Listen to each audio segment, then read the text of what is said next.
Welcome to this edition of When the Biomass Hits the Wind Turbine, a discussion of sustainable living and what that means to you and me. I am Jay Warmke. And I'm Annie Warmke. You certainly are. And today we're going to talk about nukes or nuclear in Ohio and probably some other wide-ranging. But we're joined by Pat Marida. But wait, what could possibly go wrong? Oh, yeah. My second title, like what could possibly go wrong? Okay, well, what could go wrong? I forgot to give you the second title. Anyway, we're joined by Pat Marida.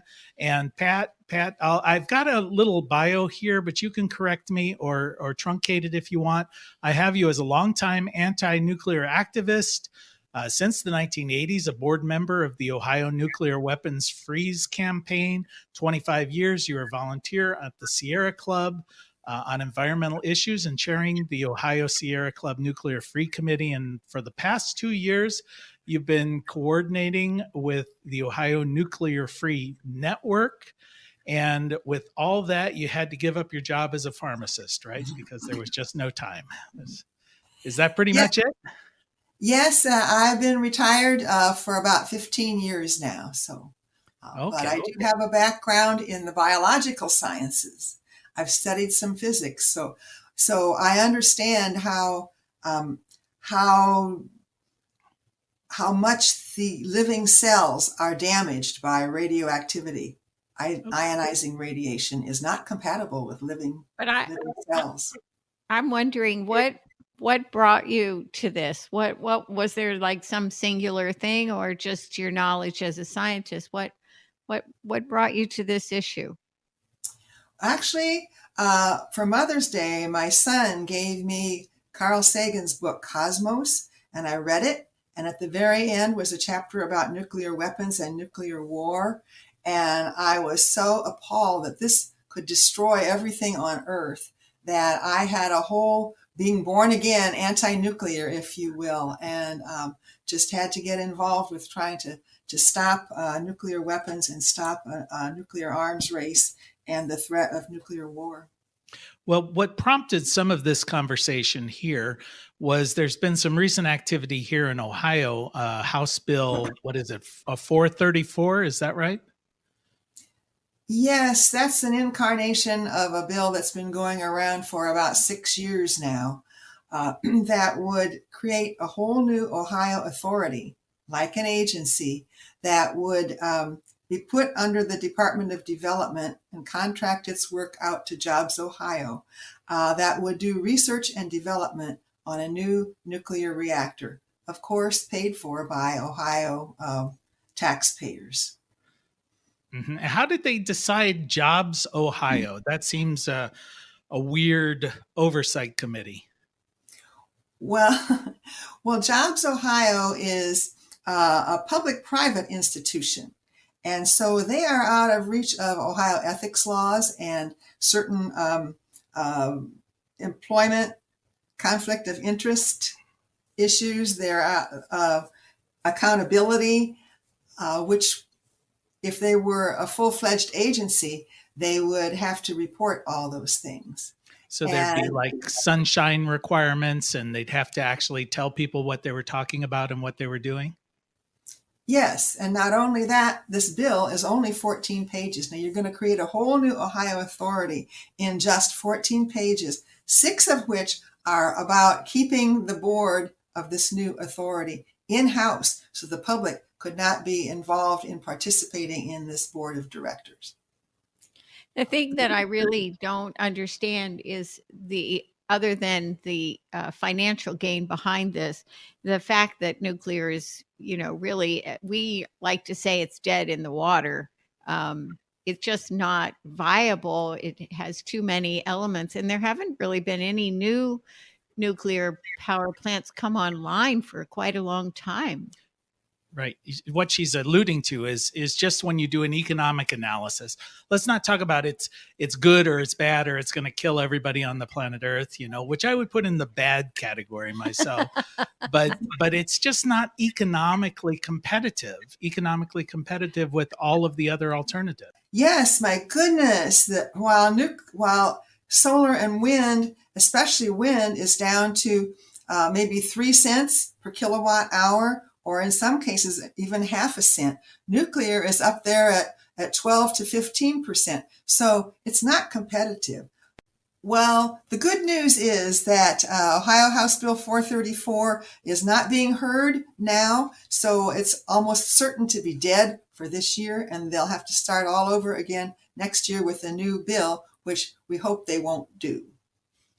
Well, they tend to be really persistent because there's a lot of financial gain somewhere for them. And I'm just wondering, what is the argument, or what are the arguments for something like this? Because other than some people at some level making a lot of money, it's a huge cost to the taxpayer, and also a huge cost to everything in the environment. I just completely can't connect with what would be the reason other than, ill gain. Well, it's really all pie in the sky, the actual arguments that they're using. They're talking about making medical isotopes, which would only be done after a reactor is built, and then they would have to reprocess the waste to get the isotopes. So that's a non-starter. And then they even talk about they have a complete solution for nuclear waste. They're going to do space travel. It is absolutely crazy what you can find if you listen to their testimony on the Ohio Channel. What universe are they in? Yeah. So they're actually saying they're going to use nuclear waste to do space travel? No, they're going to solve the problem of nuclear waste. Now, how they're going to do that, I don't know. Oh, well, I think this is a good example for a junket for the state legislature. Let's send them up, head them on up there, and they can do a little bit of research, play a little golf, and come back and tell us how it went. So, well, actually, the company here, they don't have. This is a group called E-Generation, a small group up in Cleveland, and they don't have any money to really. They don't have $60 million, so it's hard to understand how these things have legs, except it passed the House, and there were Democrats as well as Republicans that voted for it. So it's strange that anything. I say follow the money, Pat. Follow the money. Well, and let's go a little bit back in Ohio history here, because what we're saying is we want a new nuclear industry in Ohio that has no effective governmental oversight, which takes us back to the good old days when we had a nuclear industry in Ohio with no effective governmental oversight. We still have nuclear stuff in Ohio, though. But I'm thinking specifically of the Piketon plant. Could you give us a little bit of the history about some of the problems that, because I'm sure it all went just swimmingly and everything's fine. So tell us a little bit about what that process has been like. Well, this is actually called the Portsmouth Nuclear Site, but it's not in Portsmouth. It's up in 20 miles north of Portsmouth in Pike County, about a 4,000-acre site. And so the government is supposedly overseeing this. But in the 1950s, they began to enrich uranium for nuclear bombs. And this process, they call it the gaseous diffusion plant. It took extreme amounts of energy. Their propaganda said that it used as much energy as the city of New York. 3 massive process buildings. They actually cover 95 acres under roof. If you can imagine, you're farmers, you understand how much that is. 85 feet, 65 feet, 45 feet tall, respectively. 2 coal plants were built specifically to supply electricity to the Portsmouth site. Wow. And they burn 7.5 million tons of coal annually. So this is hardly a carbon-free project. And the worst thing they did there was, unbelievably, they brought in high-level nuclear waste, and they ran it through all of those buildings I'm talking about. And that contaminated the entire site with neptunium and plutonium and americium and highly radioactive substances. And then it was privatized in 1998, given over to a private corporation at a bargain rate. They operated until 2001. Then the Department of Energy kept it on cold standby for 4 more years, which meant they didn't have to start cleaning up during that time. So cleanup was estimated to cost over $10 billion, which, and that was the cost in yesterday's dollars. So local people in Piketon, they're very upset about the process of cleanup that's underway because it's a 5 million cubic yard on-site disposal facility that's under construction. It's going to have multiple individual cells, and some of those cells are now being filled. These cells are supposed to hold the less radioactive rubble from those big buildings. But while some of the more radioactive components are being sent to Nevada and Texas, some of these really radioactive things are still being buried at Portsmouth, even over strong public opposition. And Senator Sherrod Brown said the waste acceptance criteria for the site, for the disposal site, has holes big enough to drive a convoy of trucks through.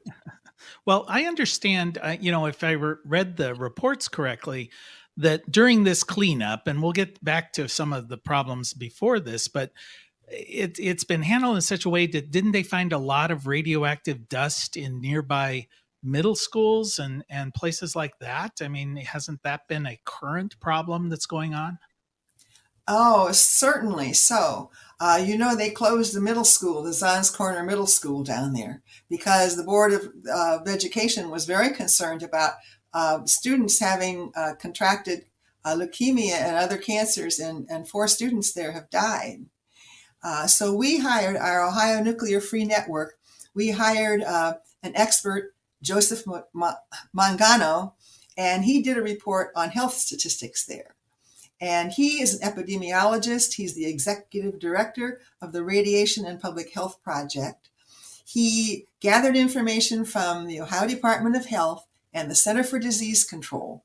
And he used those statistics to show that Pike County cancer mortality, it went, believe it or not, from 12% below the national average in the 50s and 60s to the latest is in 2019 and 20, it's now 33% above average.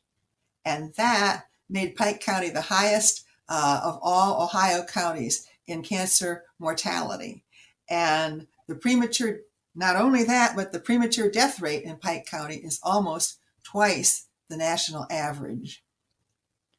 I wonder too, what is the health of livestock and pets there? Because I know from other locations, just from electric generation, not from nuclear, that the death rate among like cattle, anything that's outside, pets, is just unbelievable.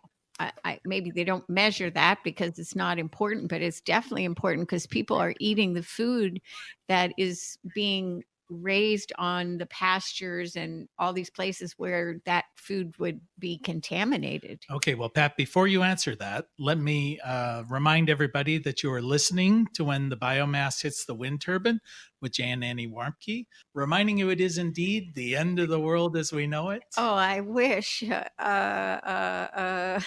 Thank God. Yeah, okay, we're being a little morbid it's not here. Feeling like it right now. Since we're talking about nuclear and nuclear that's occurring near home, and now, as Pat just brought up, we're joined by Pat Marida, who is an activist, anti-nuclear activist here in Ohio, and pointing out that down in you said it's the Portsmouth nuclear, what is the true term for this place down near Piketon? Well, the Department of Energy calls it the Portsmouth site. And isn't it convenient that they leave out the word nuclear? So we, of course, refer to it as the Portsmouth nuclear site. I'm surprised that they don't call it the Unicorn and Bunnies facility, because it's like whenever you see a bill at the legislature, if it's like the Freedom Act, it's trying to restrict your freedoms, or if it's about jobs for everybody, it's about to put you out of work. So they always use the opposite of what it is. So anyway, that's a whole different aside. So anyway, Annie raised the issue of you're saying that the activity at that site, and of course, correlation is not causation, and that's one of those issues that you're never going to be able to prove specifically this did that, but it seems pretty likely that the activity at this site has caused an elevation of cancers and other type diseases at that location. And has that extended not just to the human population, but to the animal population, the livestock, the Well, everything surrounding intersects, agricultural? and if the It's school is contaminated. contaminated, then the pastures, the buildings that animals are raised in, the pets that go out and pee on the grass, everything is contaminated. It's wonder they're So- not all lit up and lighting the Well, night have sky. there been studies to this effect there, Pat, or are we just making righteous assumptions here? Not that I know of, because the Department of Energy does not want to do any studies about any Sure. kind of health. So people are taking samples in private homes around there, around the Piketon site, and or the Portsmouth nuclear site, I should say, and they are finding a lot of radioactivity in attics and so forth, where it's just been accumulating. But now, definitely, there have been animal mutations and deaths in places like around the Nevada test site and at 3 Mile Island.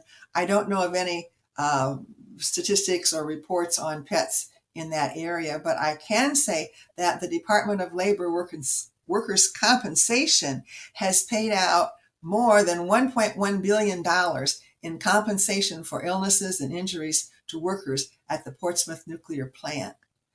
And that is with half of people that applied were denied benefits. The thing that strikes me, and I want to go back to this about the animals, is that, so when we try to talk about these issues and people's eyes just glaze over many issues that we're all interested in terms of social justice. But it strikes me that when you look at statistics around how animals are treated, for example, we know from studies that if you are buying meat in a store, and that it's more important to that consumer how that animal was treated than if it was raised organically. Not that the two are not related, but they want to know there was humane treatment. And so what I'm getting at is, from a marketing standpoint, because I'm always trying to think, how do you get people energized? I mean, really, a lot of people, not just 5 people who show up at the town hall. Would be to know how these animals are being impacted. And then the fact that probably thousands, maybe millions of people are eating the meat from those pastures. It just strikes me as such a bizarre thing that nobody's doing anything about that, because it affects anybody who eats meat. Yes, well, I stopped eating meat because of the cruelty to animals, and not just because of the environmental impacts that it had, or my own health. Really, it was mostly because of what I saw, what I could actually see these animals suffering. Well, when I was doing a little bit of research on this, little is about all I ever do. But anyway, it looked like there were some really, really sort of obvious and egregious behaviors at this plant over the years when it was operating. Things like spraying contaminated materials onto the roads for de-icing, mixing it into the soil for plowing it under, basically. Well, the I fields remember nearby. as a kid, they were using it as fertilizer, and they were bringing it into the fields and contaminating everything all over, not just around Waverly and Piketon, but in all especially up by Toledo and places like that. It was a big story at one point. So, well, has anyone been held let me interrupt you here. We're not going to let you talk. You're just our expert. Go for it, Pat. That was radioactive waste from fracking, which is really not from a nuclear activity. But anytime you go down and mine uranium, such as for a nuclear activity, or when you try to get natural gas out of Ohio's bedrock, which is full of uranium, it brings up all this natural radioactivity, plus the 600 or so chemicals that are added to allow this this fracking process to happen, to lubricate the detached wellhead, that kind of thing. So there's two different things. They're not putting anything from the Portsmouth nuclear site, from actual nuclear activities onto the roadways, but they are putting it from fracking. So it's natural gas that is responsible for those things that go on the road, are sprayed. Actually, they at one time were putting coal ash waste from burning coal. So Sure. those are fossil fuel activities that have radioactivity and other chemicals sprayed on our roads. Well, let me expand out a little bit from the Portsmouth facility, because we're talking about nuclear. It just struck me when I heard about this House bill. It's like a discord, because it feels like the nuclear industry is dead and buried. We're off into the age of renewables, and they're trying to bring this beast from the past back up and give it new life. Well, what other things are happening in Ohio specifically that are on the nuclear horizon? Do we have active nuclear power plants here in Ohio? What's the state of the world, from that perspective? Well, Ohio has 2 operating nuclear power plants, and they are Davis-Besse, which is up on Lake Erie, just east of Toledo, and Perry, which is on Lake Erie also, east of Cleveland. And of course, the reason they're on the lake is because they use tremendous amounts of water. They both, Perry, they're trying to get a 20-year license extension beyond this 40-year engineered lifespan. Davis-Besse already has a 20-year license extension. Davis-Besse has problems because of the shield building. Now, their shield building is a concrete and rebar structure that goes over the nuclear reactor.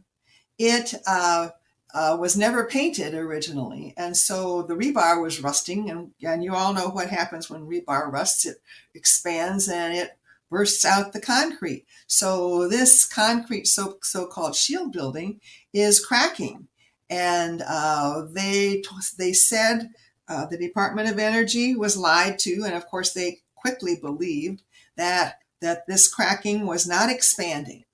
Well, since then, of course, they got the license extension, and guess what? The cracking is expanding. So now they are trying to, I think they have received permission from the Department of Energy to not have to meet the standards for concrete over this shield building. So we're running these ancient plants far beyond their engineered lifespans, and keeping our fingers crossed that nothing's going to happen. So is the Davis-Besse site, reactor site, is that the site that was involved when Mr. Householder decided that we needed to bail out the nuclear industry by charging every Ohioan a fee? Yes, Davis-Besse and Perry, those 2. But the money was just going to go to First Energy, which is now Energy Harbor. It was just going to go to them, and they also operate 2 nuclear plants, 2 reactors at one site in Beaver Valley, Pennsylvania, which is only 4 miles from the Ohio border. And so First Energy said at that time that they were losing money and they were going to have to close the plants if they didn't get this bailout. Well, they did get the House Bill 6 did pass, but then First Energy had to ask them to rescind the bailout because the Federal Energy Regulatory Commission passed a new rule that said that if they were getting a subsidy, they could not compete in the bidding. So they would not have been able to sell any of their electricity. So they asked to have their bailout rescinded. But of course they did not. House Bill 6 still has the dismemberment of the renewable and efficiency standards completely dismissed those, and they're still bailing out two coal plants. They were outside of the state, right, in Indiana? One of them was. One of them was outside of the state. Well, we should also point out that a number of people have been arrested. There were allegations, allegedly, of what, $60 million in bribes that were paid allegedly by First Energy to these alleged legislators. So, I think it's interesting to me that the fallout from this, of course, when it was happening, it was clear it was a pay-to-play type thing. Everybody acknowledges everything was illegal in all of this, yet for some reason, it seems to still be going on. It still seems like this legislation, most of it is still in effect, which strikes me as sad. Oh, it's more than sad. Yeah. It's pitiful, really. And people voted for this. So, it's just bizarre. Okay, well, Pat, we only have a minute. We only have a minute left. So tell us something hopeful, right, in this minute that we have before we start crying. So, check out the Ohio Nuclear Free Network. We're getting a new website. Some good information can be found by doing a search for the Ohio Nuclear Free Network. And lastly, I would say, don't believe the hype that that carbon is that nuclear is carbon free, because look at all the activities at the Portsmouth site and see if you think that's carbon free. Okay. Well, thank you, Pat. Well, you've been listening to When the Biomass Hits the Wind Turbine with Jay and Annie Warmke. Today, we've been joined by Pat Marida, and we thank you very much for that, Pat. And we want to thank our always nuclear-free, Emmy award-winning producer, Adam Rich. And we want to thank you for just spending a little bit of time with us. And as your grandmother hopefully told you, the secret to a happy and sustainable life is... play nice with others, clean up your own mess, and go check out Ohio Nuclear Free Network. All right. Till next time. Bye-bye.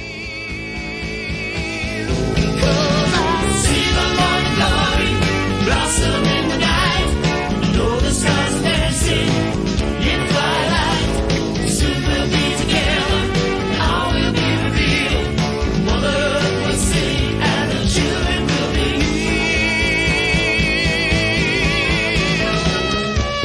be. You can find more information on living sustainably in our unsustainable world at bluerockstation.com.